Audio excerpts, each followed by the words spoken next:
Good morning. Welcome to 3 Minute Drill. I am your host. Welcome in on Monday or whatever day it is. I don't know. I'm retired. I don't care. Um, Touched on Deflate Gate yesterday. I'm going to finish up on that because that involves more information, obviously. Tom Brady gets suspended for 4 games for using deflated footballs. And the number of people that touch a football before it gets to the field would surprise you probably. But most importantly, the head linesman and the line judge and the umpire are handling balls every play. And for them to not know the balls were underinflated, that's criminal's a little dramatic, but the head linesman and the line judge and the umpire should have known in the first quarter that these balls were deflated. Now, I know it was cold, but still, they didn't notice that the other team's balls weren't deflated. So shame on them and poor Tom Brady. I think we should take up a collection for him. Okay, number two, this is a public service announcement, and you can thank me later. But in case you didn't know, LeBron is still on the 76ers. Joel Embiid will still get hurt, and VJ Edgecombe is a budding superstar that will end up going somewhere else for a max deal.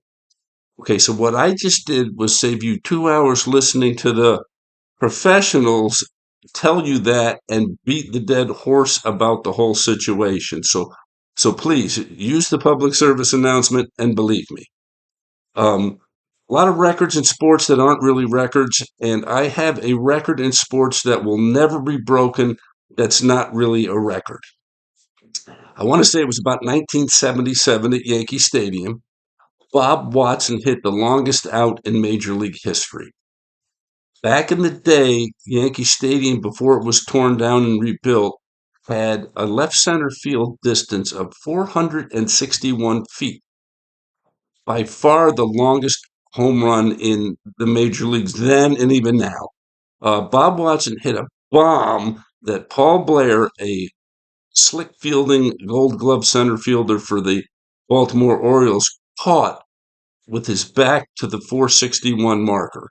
So there's a record that will never be broken. And Bob Watson was one of baseball's good guys. He actually was here in Houston as a GM for a while, but he definitely hit the longest out in Major League Baseball history, which will never be broken.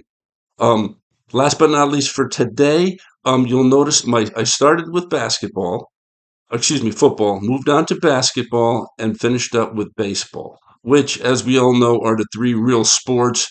No mention of kickball or World Cup or any of that other stuff. So that's all I got for today. Thanks for checking in. We'll see you tomorrow. I got 1 second.